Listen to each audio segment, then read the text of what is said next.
جماعت اسلامی کوئی ایسی پارٹی نہیں ہے جس طرح سے باقی پولیٹیکل پارٹیز ہوتی ہیں اور ان کے پیش نظر ذاتی فائدہ ہوتا ہے، شہرت ہوتی ہے، یا اگر وہ مثبت طریقے سے کوئی کام کر بھی رہی ہوتی ہیں تو ان کے اہداف بہت محدود، بہت چھوٹے ہوتے ہیں۔ کوئی ملک کی فریم ورک میں سوچتا ہے، کوئی اپنے علاقے کے فریم ورک میں سوچتا ہے، کوئی اپنی پارٹی کے لحاظ سے سوچتا ہے، اور ان کا کوئی بڑا ہدف نہیں ہوتا۔ اور بحیثیت مجموعی جو پاکستان میں بدقسمتی سے سیاسی کلچر ہے، اس میں تو مثبت سوچ ویسے بھی ناپید ہے۔ لوگ مفاد کے لیے پارٹیوں میں آتے ہیں اور پارٹیوں سے فائدہ اٹھا کر اپنی دکانیں بڑی کرتے ہیں، اپنے آپ کو بڑا کرتے ہیں، اور اس کے نتیجے میں ملک اور قوم کو کوئی فائدہ نہیں ہوتا۔ تو جماعت اسلامی انتخاب لڑتی ہے اس لیے کہ یہ ہمارا فیصلہ ہے، ہمارا طریقہ کار ہے کہ ہم زیر زمین کام نہیں کریں گے، برسر زمین کام کریں گے، سب کے سامنے کھل کر بات کریں گے، اپنا پیغام لوگوں تک پہنچائیں گے۔ اور پاکستان کا آئین، چونکہ آئینی اعتبار سے پاکستان ایک اسلامی مملکت ہے، اور اس کے آئین میں یہ بات لکھی ہوئی ہے کہ یہاں قرآن و سنت کے برخلاف کوئی قانون سازی نہیں ہو سکتی، اور یہ بات بھی لکھی ہوئی ہے کہ حاکمیت اعلیٰ وہ اللہ تعالیٰ کو حاصل ہے،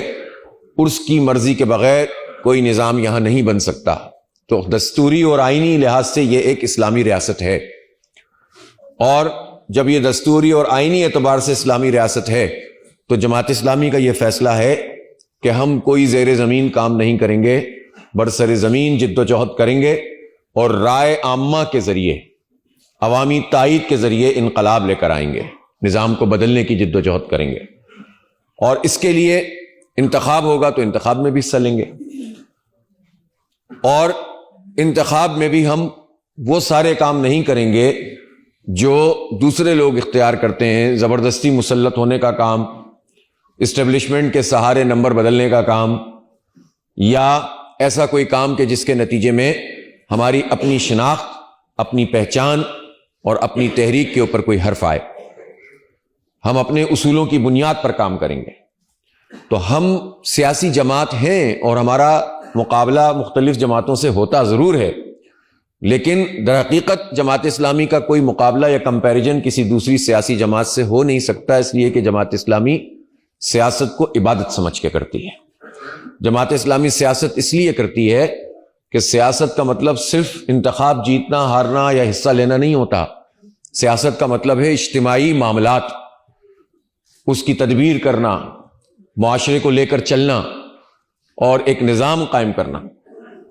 اور اس نظام کے قائم کرنے کے لیے جو چیز سب سے زیادہ چاہیے ہوتی ہے وہ قوت نافذہ ہے۔ آپ کے پاس اتھارٹی ہو، اور اتھارٹی تو حکومت اور نظام سے حاصل ہوتی ہے۔ تو اس کے لیے کوشش کرنا، اور یہ کوشش اس لیے کرنا کہ اللہ کا حکم ہے، ذات کے لیے نہیں، پارٹی کے لیے نہیں، امیر جماعت کے لیے نہیں، اللہ کے حکم کے مطابق ایک نظام کے تحت ہم یہ کام کرتے ہیں۔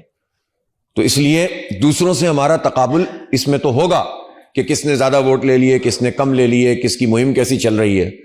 لیکن ان کی سیاسی سوچ اور ہماری سیاسی سوچ میں زمین آسمان کا فرق ہے۔ اور جماعت اسلامی کا جو کارکن ہے اس کو یہ بات اچھی طرح سمجھنی چاہیے کہ ہم دوسروں کی طرح نہیں، بلکہ ہم ایک بڑے مقصد کے لیے سیاست کرتے ہیں۔ اور جس طرح نبی پاک صلی اللہ علیہ وسلم نے فرمایا کہ کانت بنو اسرائیل تسوسہم الانبیاء، بنی اسرائیل کی سیاست بنی اسرائیل کے انبیاء فرماتے تھے۔ تو یہ معتبر کام ہے، محترم کام ہے۔ بدقسمتی سے سیاست کا مطلب ہمارے ہاں دھوکہ، جھوٹ، کوئی آدمی غلط کام کرتا ہے، دھوکہ دیتا ہے، کہتا ہے سیاست نہیں کرو، اس لیے کہ سیاست کو گندا کر دیا ہے۔ کرپشن، لوٹ مار، پارٹیاں بدلنا، ادھر سے فائدہ ہوا ادھر چلے گئے، ادھر سے فائدہ ہوا ادھر چلے گئے، یہ کام نہیں کرنا۔ تو ہم سیاست کو عبادت سمجھ کے کرتے ہیں، دین کی اقامت کے لیے کرتے ہیں، دین کو نظام بنانے کے لیے کرتے ہیں۔